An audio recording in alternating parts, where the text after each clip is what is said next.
आप लोगों को क्लास 6 का फर्स्ट चैप्टर जो एक कविता है पढ़ाने जा रही हूँ, जिसका शीर्षक है स्वर्ग से भी अच्छा। है स्वर्ग से भी अच्छा भारत हमारा प्यारा, हम है सितारे इसके, ये है गगन हमारा। इसका मुकुट हिमालय पर्वत है सबसे ऊंचा, है सींचती हजारों नदियों की इसको धारा। सादा रहा है जीवन ऊंची विचारधारा, इंसान में ही इसने भगवान को निहारा। सबके लिए खुला है कुदरत का कोस सारा, कुटुंब सारी दुनिया इसका रहा है नारा। द्वारिका प्रसाद माहेश्वरी। यह कविता द्वारिका प्रसाद माहेश्वरी जी लिखे हैं और इस कविता में कवि हमारे देश भारतवर्ष की सराहना करते हुए इसे क्या कहते हैं, है स्वर्ग से भी अच्छा। हमारा भारतवर्ष स्वर्ग से भी अच्छा माना गया है। भारत हमारा प्यारा, भारत हमें जान से भी ज़्यादा प्यारा है।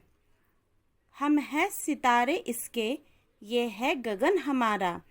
हम सभी इस धरती पर रहते हैं, जिस प्रकार गगन में सितारे रहते हैं उसी प्रकार इस पृथ्वी पर हम सभी क्या हैं, सितारों के समान हैं।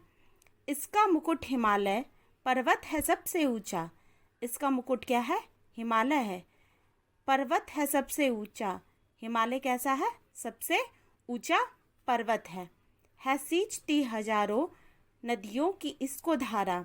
हिमालय को जो है नदियों की धारा क्या करती है, सींचती है। बहुत सारी नदियों की धारा सींचती है। सादा रहा है जीवन ऊंची विचारधारा। हम सभी भारतीयों की विचारधारा कैसी रही है, सादा रहा है। हमारा जीवन जो है सादे जीवन काल की गतिविधियों को प्रदर्शित करती है। इंसान में ही इसने भगवान को निहारा। इंसान के अंदर ही हम लोग भगवान को निहारते हैं। इसके लिए खुला है कुदरत का कोस सारा। इसके लिए क्या है, खुला हुआ है कुदरत का कोस, दुनिया का कोस, कोश अर्थात खजाना। कुटुंब सारी दुनिया इसका रहा है नारा।